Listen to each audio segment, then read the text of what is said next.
दिल्ली में करीब करीब हम 70 विधानसभाओं पे अपनी बहुत मजबूत कार्यकर्ताओं की टीम खड़ी कर चुके हैं। दिल्ली में आज की डेट में हमारे पास करीब 35 से ज़्यादा कैंडिडेट हम लोग फाइनल कर चुके हैं और 19 तारीख तक हम लोग 70 के 70 कैंडिडेटों को लगभग सूची जारी कर देंगे। हम लोग दिल्ली में बदलाव चाहते हैं क्योंकि जो कुशासन दिल्ली के अरविंद केजरीवाल ने फैलाया है, पूरी की पूरी कैबिनेट, उनके चीफ मिनिस्टर, उनके एजुकेशन मिनिस्टर, उनके हेल्थ मिनिस्टर जेल में रह के बेल पे आए हैं। हम लोग बातचीत कर रहे हैं जेडीयू और चिराग पासवान जी से।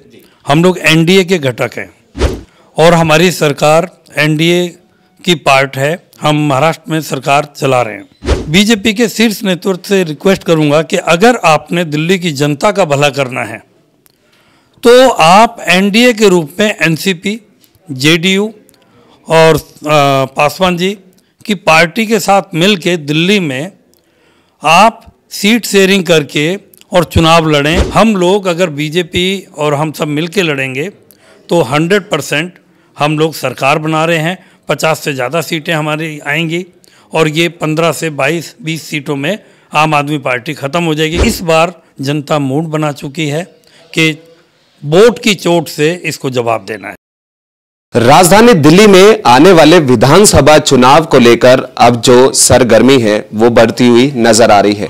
अगर हम बात करें आम आदमी पार्टी, कांग्रेस और बीजेपी तीनों ही मैदान में उतरी हुई है, लेकिन अब इसी बीच अगर हम एनसीपी अजीत पवार पार्टी की बात करें तो इस बार लगता है कि इतिहास में देखा जा रहा है कि पहली बार हो सकता है, क्योंकि अब एनसीपी अजीत पवार भी जो दिल्ली विधानसभा चुनाव में अपने जो उम्मीदवार है उसकी घोषणा कर सकते हैं।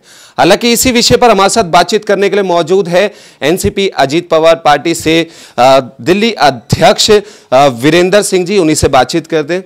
वीरेंद्र जी, देखिए दिल्ली विधानसभा चुनाव है, हालांकि इससे पहले तो हमने देखा नहीं कि एनसीपी पार्टी ने अपना किरदार निभाया, लेकिन इस वर्ष क्या कुछ खास होने वाला है? क्योंकि इस बार जो विधानसभा के चुनाव है, एनसीपी अजीत पवार जो पार्टी है, क्या वो अपना रुख दिखा सकती है चुनाव में? देखिए, हमारा एनसीपी के पहले यहाँ पर एमएलए रहे हैं रामवीर वितूड़ी जी, जो प्रदेश अध्यक्ष थे, हमारे काउंसलर भी रहे हैं। बीच में कुछ अरसे के लिए कुछ हमारी टीम उस लेवल पे काम नहीं कर पाई, लेकिन जब से मुझे कमान मिली है दिल्ली प्रदेश की, दिल्ली में करीब करीब हम 70 विधानसभाओं पे अपनी बहुत मजबूत कार्यकर्ताओं की टीम खड़ी कर चुके हैं। दिल्ली में आज की डेट में हमारे पास करीब 35 से ज़्यादा कैंडिडेट हम लोग फाइनल कर चुके हैं और 19 तारीख तक हम लोग 70 के 70 कैंडिडेटों को लगभग सूची जारी कर देंगे।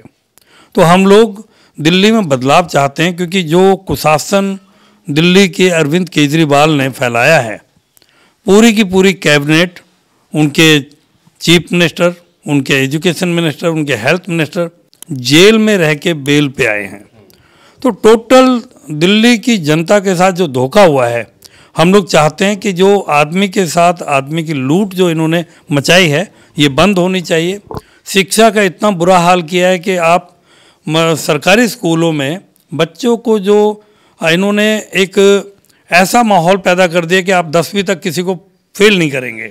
आप बताइए, जो बच्चा कैम्ब्रिज में पढ़ के आ रहा है और जो बच्चा आपका स्कूल में फेल नहीं करोगे, 10वीं के बाद 12वीं में वो फेल होगा तो वो मज़दूर का बच्चा मज़दूर ही बनेगा, क्योंकि गरीब आदमी ही अपना बच्चा सरकारी स्कूलों में पढ़ाता है। ये पॉलिसी। दूसरा, एक बोतल के साथ दूसरी बोतल फ्री, ये कौन आदमी ऐसा चाहेगा? कोई ऐसा सीएम होगा जो अपने राज्य की जनता को एक बोतल के साथ एक फ्री देगा? ऐसा तो कोई ब्यौरा भी नहीं करेगा जो अरविंद केजरीवाल ने काम किया। ऐसे काम करना बहुत ही गलत काम है। दूसरा, जमुना की सफाई इन्होंने बोला था कि जमुना की सफाई हम लोग करेंगे।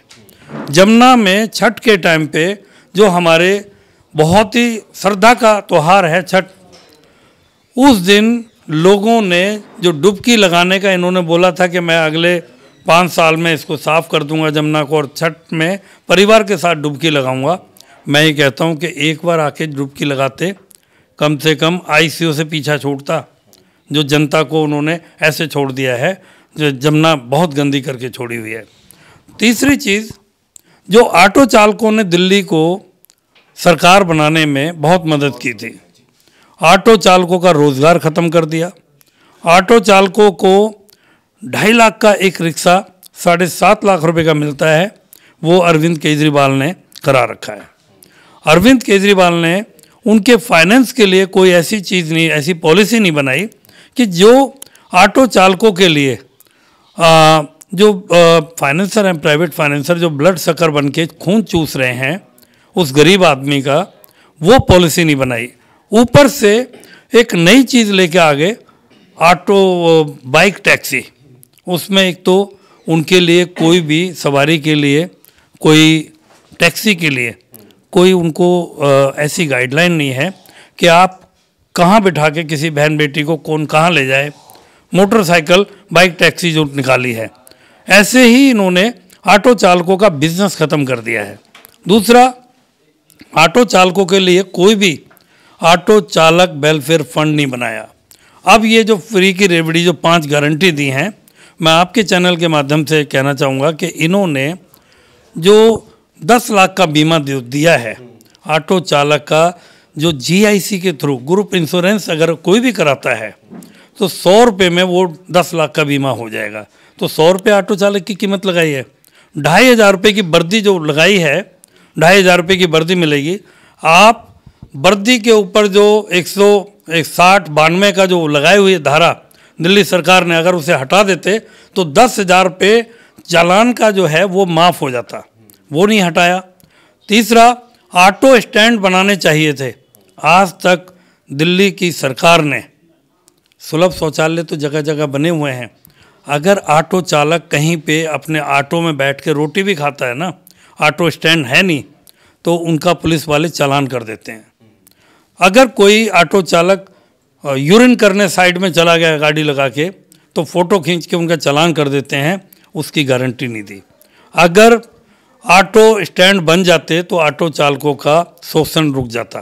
तो ऑटो चालक भाइयों को भी मैं कहना चाहूँगा आपके चैनल के माध्यम से कि ये वो बहरूपिया सरकार है जो छलने का ही काम करती है। और आप लोगों ने सबने देखा है कि 15 लाख कैमरे लगाऊंगा, आज तक नहीं लगे।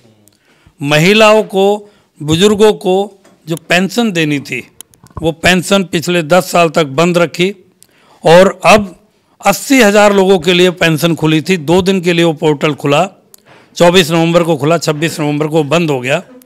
फिर भी बुजुर्गों को, हमारे जो माता पिता जो बुजुर्ग हैं, उनको बेवकूफ़ बनाया जा रहा है। उनके MLA जो हैं वहाँ पर बिठा बिठा के फार्म भर रहे हैं। वो पोर्टल तो 2 दिन में ही बंद हो गया, 80,000 2 दिन में कंप्लीट हो गए।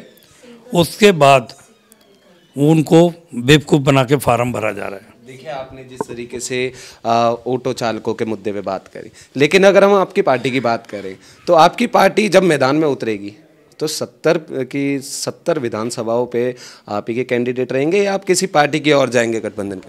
देखिए, हम लोग बातचीत कर रहे हैं JDU और चिराग पासवान जी से। हम लोग NDA के घटक हैं और हमारी सरकार NDA की पार्ट है। हम महाराष्ट्र में सरकार चला रहे हैं।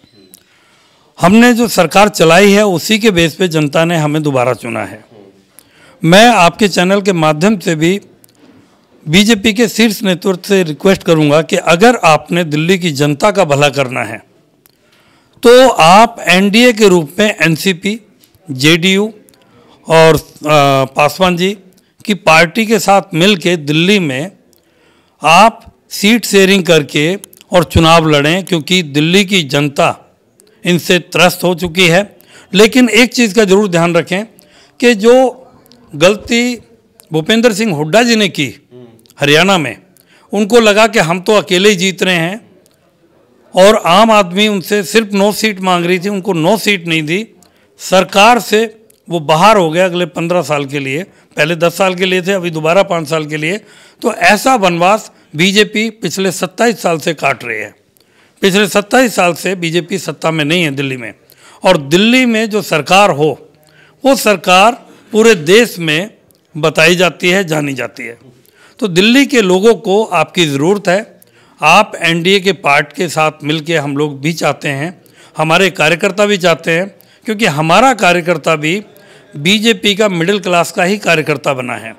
हमारे पास अगर नुकसान हुआ, अगर हम अकेले लड़े, तो फिर हमें और दिल्ली की जनता को बहुत नुकसान होगा, क्योंकि हम लोग अगर बीजेपी और हम सब मिल के लड़ेंगे तो 100% हम लोग सरकार बना रहे हैं। 50 से ज़्यादा सीटें हमारी आएंगी और ये 15 से 22-20 सीटों में आम आदमी पार्टी ख़त्म हो जाएगी, क्योंकि जनता चाहती है इनको सबक सिखाना। लेकिन अभी बड़े भाई के नाते बीजेपी का बड़ा रोल है, उनको अपना रोल अदा करना होगा। उनको बड़ा दिल दिखाते हुए हम सबको इकट्ठा करके, जैसे महाराष्ट्र में किया, वैसे ही दिल्ली में लड़ने की ज़रूरत है। देखिए, महाराष्ट्र के चुनाव पूरे देश ने देखे कि किस तरीके से एनडीए ने अपनी जीत हासिल करी वहाँ पर, और ऐसे में क्या वहाँ का रोल मॉडल यहाँ दिल्ली में हो पाएगा? बिल्कुल होगा। महाराष्ट्र से हमारे जो लीडर्स हैं, हमारा तो हम अकेले भी लड़े तब भी हमारी पूरी कैबिनेट यहाँ पे होगी। अजीत दादा पवार बहुत उत्साहित हैं। प्रफुल्ल पटेल जी का उनका तो पहला ख्वाब है कि दिल्ली में हमारी सरकार, हमारे बिना सरकार नहीं बनेगी। उन्होंने तो नेशनल मीडिया को, अभी पीछे हमारी एक मीटिंग हुई थी, वहाँ बोला कि हम दिल्ली में सरकार बनाना चाहते हैं, क्योंकि दिल्ली के लोगों के साथ छल हुआ है। मौजूदा सरकार ने दिल्ली के लोगों के साथ अपने हिस्से की ईमानदारी नहीं रखी है। जनता ने अपने हिस्से की ईमानदारी 3 बार पूरी निष्ठा से निभाई है, लेकिन इस बार जनता मूड बना चुकी है कि वोट की चोट से इसको जवाब देना है। जी तो बिल्कुल, ये थे हमारे साथ बातचीत करने के लिए मौजूद एनसीपी अजीत पवार पार्टी से दिल्ली अध्यक्ष वीरेंद्र सिंह जी, जिन्होंने साफ तौर पे कहा कि इस बार दिल्ली विधानसभा में जो पार्टी आगाज कर दिया है और 70 विधानसभाओं पर जो उम्मीदवार उतारने वाली है। लेकिन इस बीच एक पेच ये भी फंस रहा है, क्या एनडीए के साथ इस चुनाव में उतरेंगे सब ही मिलके, या फिर बात नहीं बनती? क्या 70 की 70 विधानसभाओं पे एनसीपी अजीत पवार पार्टी अपने उम्मीदवार उतारेगी? ये आगे देखने वाली बात होगी। लेकिन साफ तौर पर वीरेंद्र जी ने कहा कि हम 19 तारीख तक जो है लिस्ट अपनी फाइनल करके जारी कर देंगे। लेकिन जिस प्रकार से राजनीतिक माहौल गर्माता हुआ नजर आ रहा है दिल्ली विधानसभा चुनाव को लेकर, अब आने वाले समय में जब एनसीपी अजीत पवार जब मैदान में उतर जाएंगे तो कितना असर दिल्ली चुनाव पर देखने को मिलेगा। कैमरा पर्सन विकी के साथ कुणाल शर्मा, पंजाब केसरी, दिल्ली। अगर आप ताज़ा खबरों के साथ हमेशा जुड़े रहना चाहते हैं तो अभी हमारे YouTube चैनल पंजाब केसरी दिल्ली को सब्सक्राइब करें। साथ ही Facebook और Instagram पर भी हमें फॉलो करना ना भूलें। आपका समर्थन ही हमारी ताकत है। धन्यवाद।